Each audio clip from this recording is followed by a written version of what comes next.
नमस्कार, मी गजानन महाराज सांगळे, श्री छत्र पैठण, मुर्डेश्वर महादेव देवस्थान, गगनेश्वर धाम।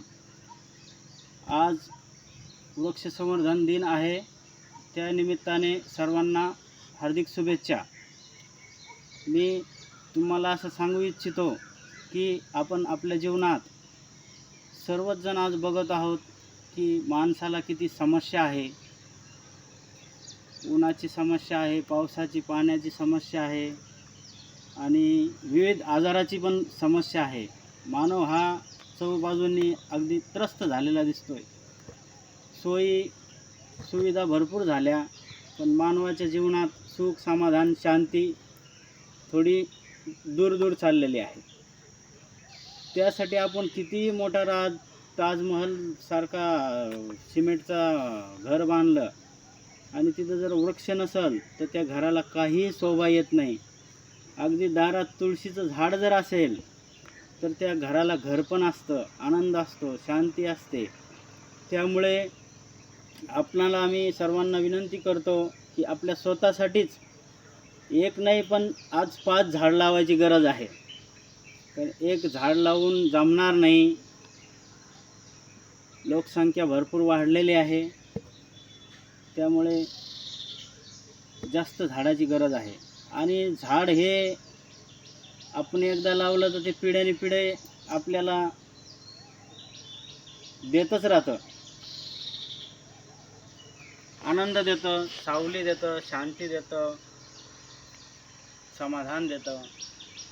आम्ही झाले 10-15 वर्षापासून या ठिकाणी येतो, गंगा स्नान करतो, जप तप करतो आणि या वटवृक्षांनी आम्हाला भरपूर काही दिलं, मनाला शांती दिली, आनंद दिला, समाधान दिला आणि नीतीने वागण्याची शिकवण दिली। तुम्ही म्हणता झाड कसं काय देतं? जगद्गुरू संत तुकाराम महाराजच म्हटलेले आहे, वृक्षवल्ले आम्हा सोयरे। आणि सोयरे हे माणसाला त्यांच्या सुखदुःखात मदत करतात, मार्गदर्शन करतात आणि एक आपुलकीनं विचारपूस करतात। तसंच झाडही माणसाला सावली देतं, शुद्ध ऑक्सिजन देतं आणि त्याच्या खाली बसल्यावर समाधान देतं। त्यामुळे प्रत्येकाने जीवनात आलं तर इकडे तिकडे हिंडण्यापेक्षा 1-2 झाडं लावावे।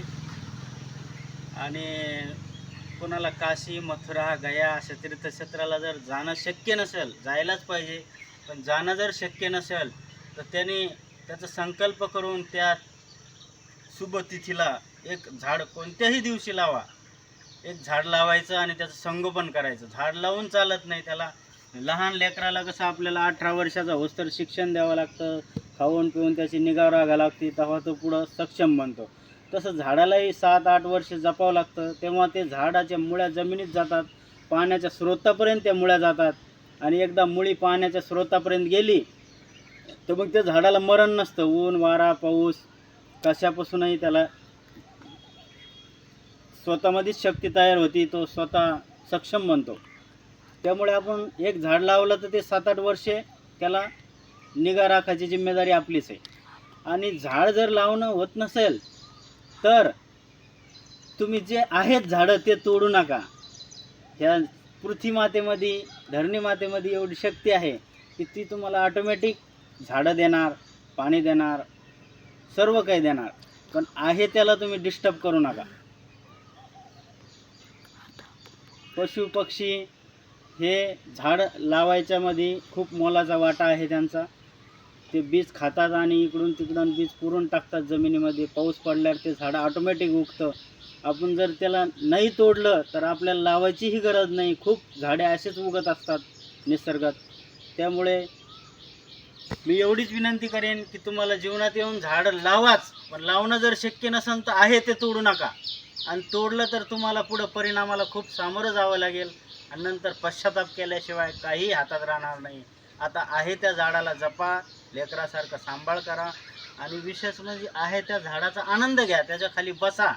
तुम्ही जेव्हा बसन, जेव्हा तुम्हाला त्याचं बेनिफिट कळन, आनंद मिळेल, तिथं समाधान मिळेल, तेव्हाच तुम्ही त्या झाडाची निगा राखता। जो मुलगा ड्युटी करतो, काहीतरी 2 पैसे कमवून आणतो, त्याला आई वडील त्यांच्या हृदयात प्रेम उत्पन्न होतंच जास्त. त्यामुळे झाडाखाली जर बसलं आणि त्यांनी जर आपल्याला समाधान दिलं, सावली दिली, तर आपल्याला प्रेम होणारच त्यांच्याविषयी. आणि निसर्गाचा आनंद घ्या, निरोगी आयुष्य जगा. भांडण वादविवाद करू नका. भांडणं वादविवाद एकमेकाच्या चाड्या लावालावी करण्यापेक्षा झाडं लावा आणि ते झाडं जगवा. आणि पशुपक्ष्यांना प्रेम करा, त्यांना पालन करा. गाय पाळा, गायीची सेवा करा.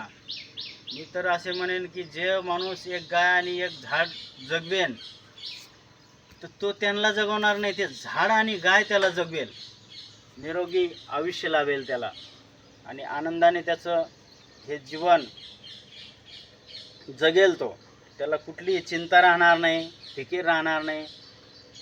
त्यामुळं आज सर्वांनी संकल्प करा, 5-5, 10-10 झाडं लावा. ज्याला शक्य आहे त्यांनी 100 लावा, ज्याला शक्य आहे त्यांनी हजारो लाखो लावा, कारण ती काळाची गरज ठरलेली आहे.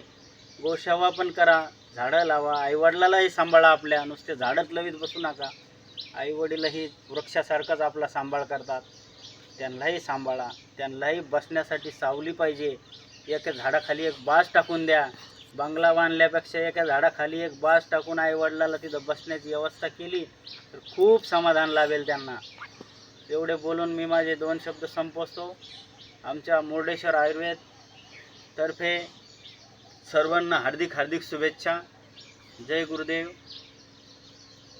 जय भोलेनाथ.